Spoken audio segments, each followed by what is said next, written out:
What's up and welcome back. Today we're going to be going over comments. This is something we do once a week. Daily we're reading the comments you guys leave, but once a week we grab a few, bring them on, and put them in a video so we can have a conversation about the state of the game and whatever you really want to talk about. We got a few funny ones in there too. I'm Bandit Barney, bringing you everything you need to know about Red Dead Online. Without further ado, let's dive in. Our first comment from Jacob Yuzuda. Sorry, I'm butchering it, I know. The only DLC that I want is for story. For online, that would be kind of whack. They should just make heists, story missions, and more game modes and content like GTA. Jacob, I'm a little bit confused because in GTA 5, they only did DLCs and updates for the online mode. I think that's the direction Rockstar is going to go with Red Dead Online. I could be wrong. It's totally possible that they add story DLC for Red Dead 2. But in the past, they've went with the online. It's worked really, really well for them. I would just assume that their resources are put towards making online updates. So I think that's where the game's going to live on.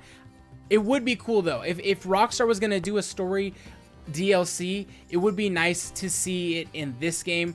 I think it's more pliable and would work better in Red Dead 2 than it would in GTA 5. Obviously GTA 5's old, they're not gonna add story to that, but for Red Dead 2 it might be a little bit more of an option, I guess, to put in story mode DLC. They're probably going to go the online route though. We have a really good one from Nux Mortem. Nux, thank you for the comment, man. This was a really cool idea. Players should activate PvP and their icon changes shape or color instead of introducing passive mode. That way players who want to play PvP in free roam can identify each other and fight themselves. Griefer on griefer battles. What I really like about this idea is that there was a huge problem pointed out with proximity-based player blips, which was the way that Rockstar is going to combat griefing. And the issue is that proximity-based player blips won't allow you to look at the map and figure out a good place to go hunting. You're going to have no idea where the other players are. So instead of having that proximity-based player blips, which the intention of it is to not allow griefers to find other players to hunt, but rather just have griefers enable their PvP mode so that now only other players that have PvP mode enabled, they can fight. Now, it would be important for Rockstar to forcibly enable this PvP mode, let's say in stranger missions or at other times in the game. Otherwise, I think you're going to lose a lot of the feel of that Western, Wild Western feel that makes this game so amazing and gives it the atmosphere that really grabbed our attention when we first started playing it. So finding that balance is super key. If you that's why I just couldn't lean towards completely giving a setting where at all times players are in PvP mode or not. I just don't know if it would leave enough of that rugged feel of the Wild West. There is something to be said about when you're roaming around other players, that feeling of like, hey, you could kill me, I could kill you, but we're just hanging out, we're hunting, we're doing our own thing, right? That does feel good. It feels much worse when you end up hoping for that feeling and you get griefed. So it's a cool idea to see that maybe your player blip would just change color when you are in PvP mode. Maybe what we need is not proximity-based player blips, but rather just player blips that change color. That way we can just see where a griefer is from a distance. And sometimes, every once in a while, you're in a lobby and there's justice warriors who are going to come and fight those griefers for us. Nux, thank you for the comment, man. I appreciate it. And we have Jack Haggerty. I was pooing while watching this video. Okay, so I love this comment so much, Jack, because whenever I do a money method, I'm always talking about combining different things for efficiency and, you know, making things the best they can be. And Jack is just making that real life efficiency happen on his end, getting the YouTube content down while on the toilet. Jack, thanks for the comment, man. From Eric M. Rockstar's almost a joke at this point. They lied and led players on, and it's definitely the first steps towards players losing faith in them for future games. They're not at this point yet, but they're headed that way. What Eric's referring to is when Rockstar initially announced that those griefing changes, those player blips, and everything proximity-based player blips and the changing of player blips for griefing. When they originally announced that, they said it would be coming soon. And then in their next update, where we were expecting that, instead they let us know that, hey, all of that's going to be a part of a title update in the coming months. So little bit misled on when we were going to get something, and it was disappointing. It was disappointing for me. I'm sure it was disappointing for a lot of players that are really hoping for Red Dead Online to take that turn towards being the great game that it can be sooner rather than later. I think where it's going to come down to is what we see happen in March, because early March there's some games releasing that are going to play to try and take some of the RPG space and some of that player base. That game, one of the big ones is Division 2. That's coming in early March. I think maybe March 15th at the latest.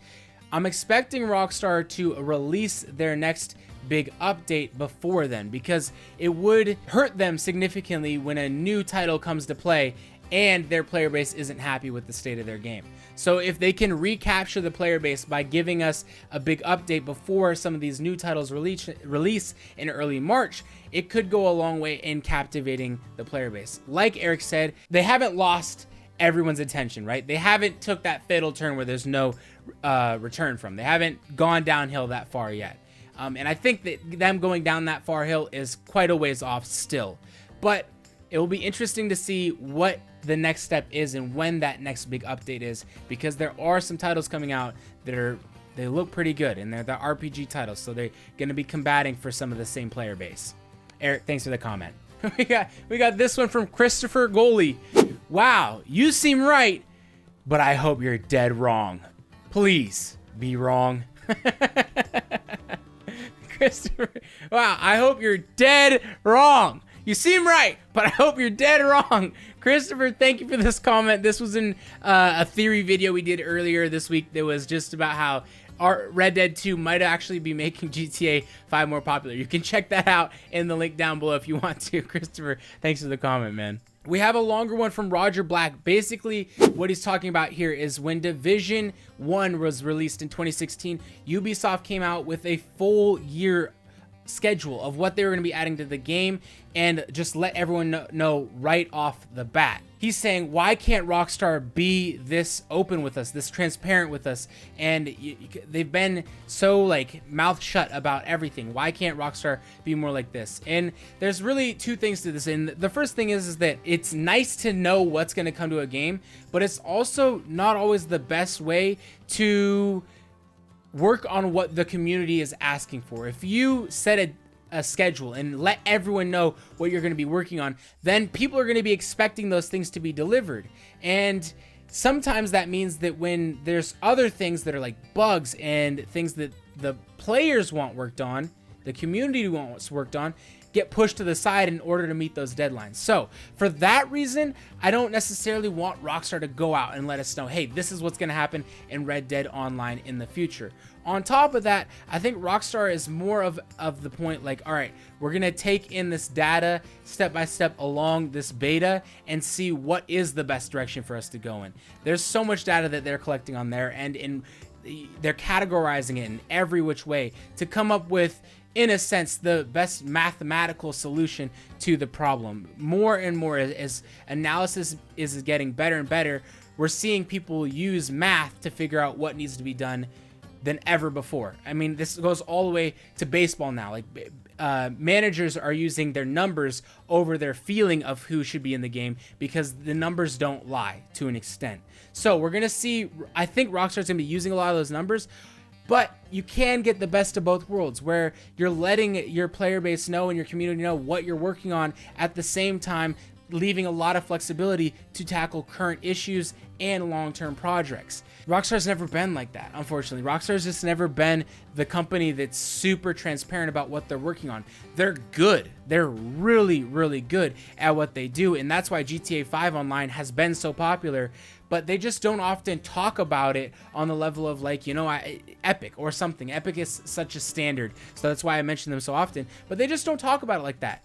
They're still amazingly good at it.